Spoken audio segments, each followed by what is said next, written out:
Olá, meninas e meninos, tudo bem? Eu sou Camille Borba e este é o meu sinal. E vocês como estão? Não estranhem que hoje eu estou aqui substituindo a nossa queridíssima professora Viviane Santos, que está com outras demandas, mas que rapidinho ela volta, tá certo? E como eu sou uma mulher o quê? Sortuda e que nunca ando sozinha, hoje temos aqui Everton para fazer a nossa tradução para Libras, o que torna nossas aulas muito mais acessíveis. Aulas estas que passam tanto ao vivo na TV quanto no nosso canal do YouTube Educa Recife. E no canal vocês têm acesso a todas as aulas do Educa Recife. A de hoje, a de ontem, as do ano passado. Então basta entrar no YouTube, entra no canal Educa Recife e as aulas estão organizadas por playlists, tá certo? Além do nosso canal, a gente tem o quê? A gente tem o nosso aplicativo Educa Recife, que se você não tem, tá na hora de baixar, gente. Vocês podem fazê-lo tanto pelo QR Code na tela, quanto pelas lojas de aplicativo, tá? Tanto para Android quanto para iOS. E a grande novidade do nosso aplicativo é justamente o chat, que é essa ferramenta de interação. Então, através do chat, a gente se comunica. E hoje, quem faz nosso chat, nossa ilustríssima, queridíssima, maravilhosa, professora de língua portuguesa, Adriana Maria. Olá, professora, bem-vinda a essa aula de hoje. Olá, Camille, olá, alunos e alunas. Estamos aqui realmente no chat e esperamos vocês para essa interação tão gostosa que acontece, não é mesmo? Então, conte comigo. Maravilha! E hoje vamos continuar com o assunto notícia. Então, ó, a gente vai ler agora uma sucessão de textinhos, umas informações, e a gente vai amarrando o conteúdo passo a passo, tá certo? Tenho certeza que vocês vão adorar essa aula e lembrando, essa não é a última aula do dia, hein, pessoal? Acabando a aula de língua portuguesa, vocês terão uma aula maravilhosa de ciências, não é isso professora mesmo. Adriana? Teremos então fiquem hoje... aí, não vão embora, certo? Vamos lá, ó. 53% das casas brasileiras têm ao menos um animal de estimação, aponta a pesquisa. Então aqui a gente tem um dado, um fato, certo? Continuando, ó, quando eu digo que 53% das casas brasileiras, então, ó, quando eu digo casas brasileiras, eu estou fazendo o quê? Eu estou delimitando o espaço. Eu estou designando o local. Ora, qual população que tem? A população brasileira, não é isso? Tem ao menos um animal de estimação. É um animal selvagem? É um animal silvestre? Não, é um animal de estimação, logo é um animal doméstico. Então aqui, ó, nesse períodozinho aqui, eu tenho o quê? Duas informações importantes. Que essa porcentagem são de casas brasileiras, portanto, o território nacional, e que esses animais são de estimação, portanto, são uma categoria específica de animais, não é isso? Então, ó, no Brasil, mais da metade das residências tem ao menos um bicho de estimação, cão, gato ou outros, segundo pesquisa divulgada em 17 de setembro pela Comissão de Animais de Companhia do Sindicato Nacional da Indústria de Produtos para a Saúde Animal, SIDAM. O levantamento mostra que 53% dos lares têm cães e ou gatos. 1% das casas tem outros bichos e 46% não possuem animais de estimação. Jornal Joca. Então aqui a gente tem uma notícia, não é isso? Sim. Pronto. Então, ó, para a pesquisa, e aí a gente está continuando o texto, tá, gente?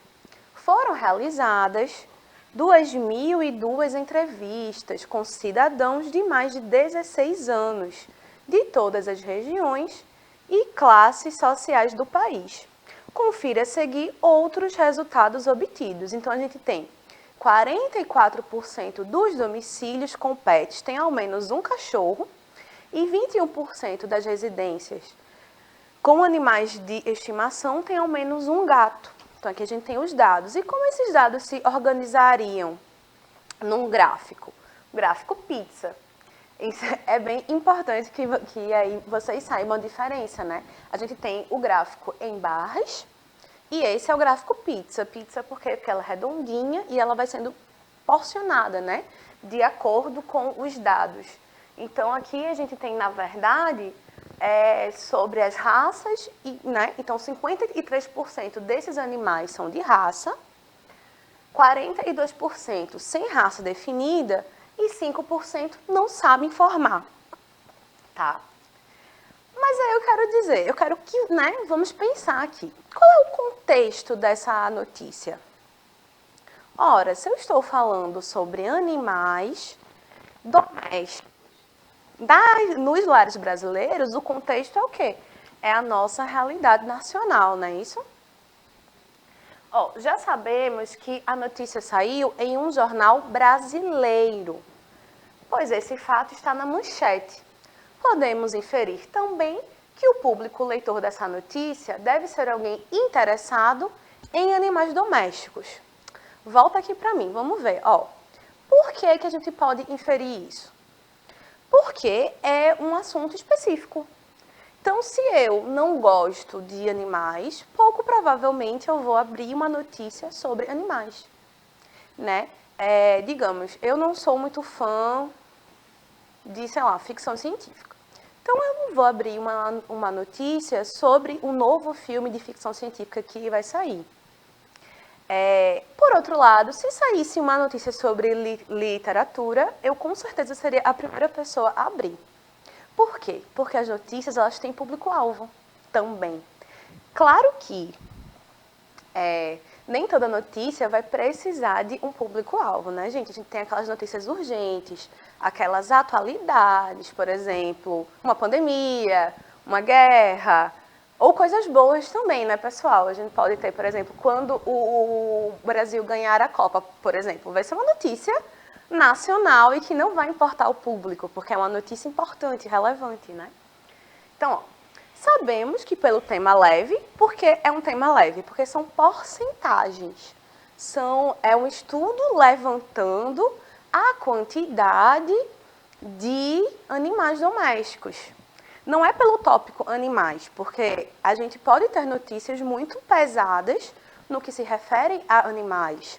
A gente pode falar sobre maus tratos, a gente pode falar sobre abandono, sobre, por exemplo, quantos por cento dos animais adotados são devolvidos para os lares.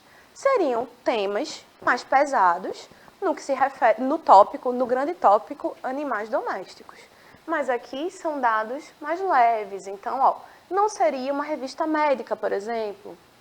Mais facilmente conseguimos verificar a fonte da notícia. A gente era o jornal Joca, não é isso? Então, mas qual é o tema dessa notícia? Se a gente parar para pensar e voltar, seria o quê? Exatamente o levantamento, né? Quantos animais domésticos existem nos lares brasileiros? Aqui, a notícia é sobre a relação e adesão do brasileiro para com os animais de estimação. Então, veja, a gente conseguiu inferir contexto, público-alvo, local e tema da notícia a partir da manchete e do texto da revista. Aí eu pergunto, é sempre possível fazer isso? Professora Adriana, é sempre possível que a gente consiga inferir, tirar das notícias esses dados? Sim, Camille, porque quando você está lendo, não é, e começa ali a perceber, quando você iniciou esse conteúdo, trazendo para a gente esse dado, essa porcentagem, é bem interessante, porque estamos vendo, não é, que é metade, mais de metade, um pouquinho, metade da população tem animais de estimação. E ela apareceu aí como uma manchete, não é, principal, e aí depois você, quando apresenta a notícia, confirma aquilo. Então, é muito importante pensarmos sobre isso, né? Sobre esse conteúdo que é noticiado. Ele só é noticiado depois de pesquisado, comprovado. Porque os profissionais da área, não é, de jornalismo, eles têm essa responsabilidade de trabalhar dessa forma e noticiar aquilo que realmente foi pesquisado e comprovado. Isso. E aí a gente precisa lembrar que quando a gente termina de ler uma notícia, é importante que a gente consiga inferir esses elementos, como contexto, tema, local de circulação. Se a gente não consegue inferir, das duas, uma. Ou a leitura não foi tão bem feita, ou a escrita também não foi muito bem feita, porque esses dados eles precisam constar, né? Quando a gente fala de notícia, a fonte ela é essencial. E a gente já viu isso na aula passada, até para verificação de fake news. Não sei se vocês sabem, mas um dos passos importantes para a gente verificar a existência, a possibilidade da notícia ser fake ou não, é justamente a checagem das fontes, viu? Então, de que forma os dados numéricos aparecem na notícia? Então, aqui a gente está fazendo o quê? Decupando, a gente está dissecando a notícia para a gente tirar o tema, os dados numéricos. Lembrando que é isso, as notícias, elas precisam de fontes, e as fontes, elas são diversas. Elas podem ser artigos científicos, entrevistas, trechos de livros ou dados numéricos. E essa organização desses dados na notícia é essencial para que a gente compreenda a notícia. Tá? A manipulação dos dados, o uso dos dados é muito importante. Na verdade, para qualquer produção textual, né? A gente não pode esquecer nisso. Por exemplo, se eu tivesse aqui falando de um artigo de opinião, por exemplo, ou algum gênero que prescindisse, que precisasse de uma defesa de ponto de vista, eu teria que ter um cuidado ainda maior na manipulação desses dados. Por quê? Porque os dados é que vão fundamentar o meu argumento. E com as notícias também, a gente precisa de dados verificáveis, né? Sim. Então, por que os dados numéricos aparecem na notícia? Respondendo à pergunta anterior, de que forma a gente tem o quê? Em porcentagens, a gente teve o gráfico pizza. E aqui, de que forma, né? Os números aparecem de formas diferentes.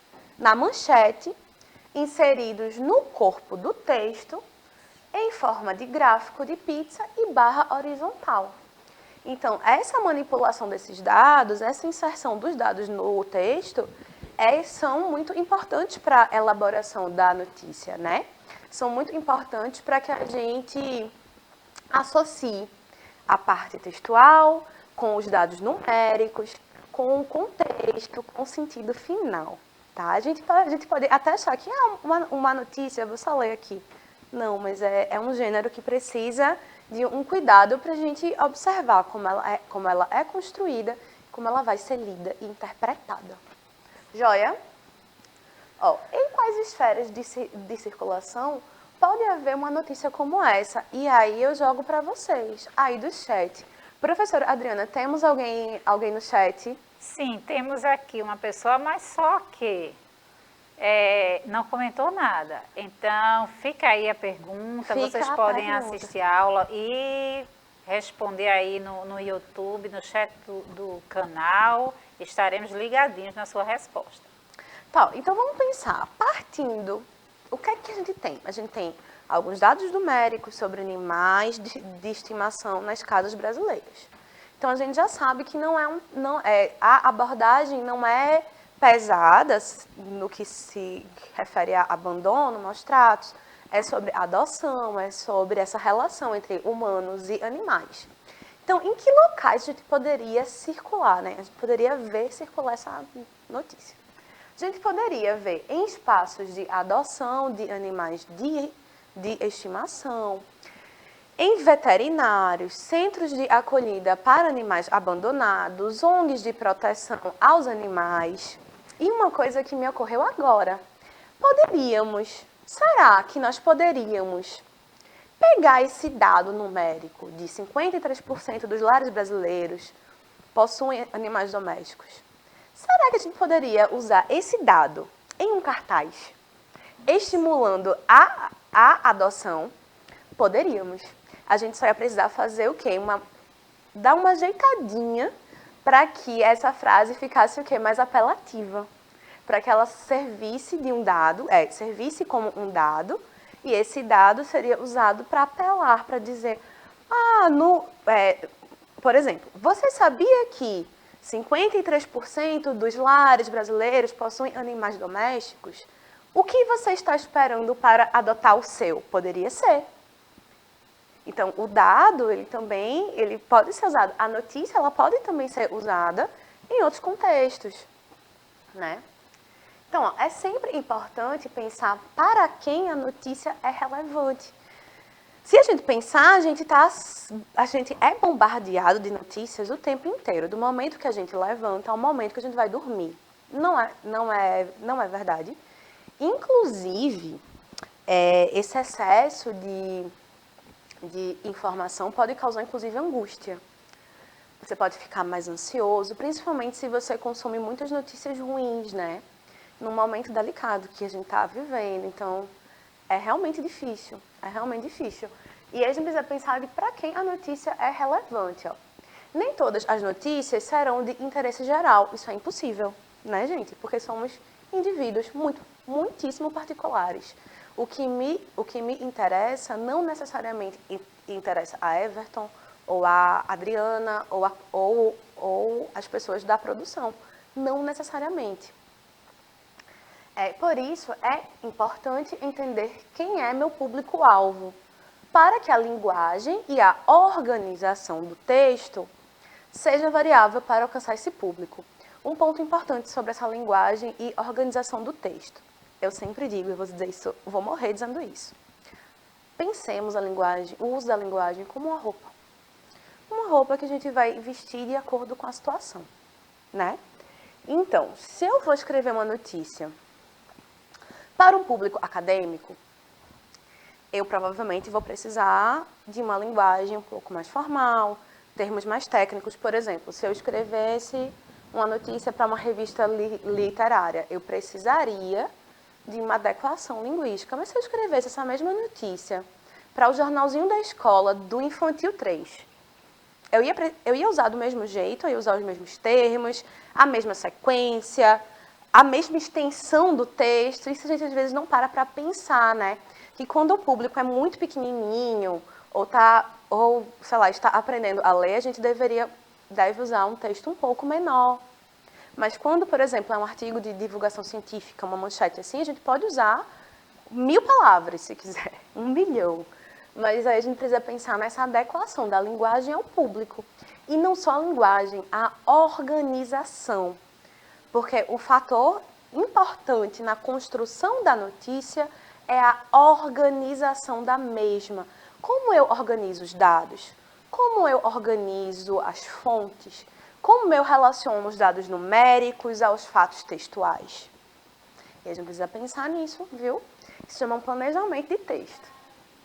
Então, ó, teria diferença da notícia do Jornal da Tarde com a notícia do Jornal da Noite? Ó, a gente vê que, assim, a gente tem diversos jornais de manhã, tarde e noite. As notícias geralmente se repetem, né? As mais importantes do dia. Mas será que elas são abordadas do mesmo jeito? Ó, embora a temática possa assumir características e feituras diversas, ela precisa respeitar o tempo da notícia.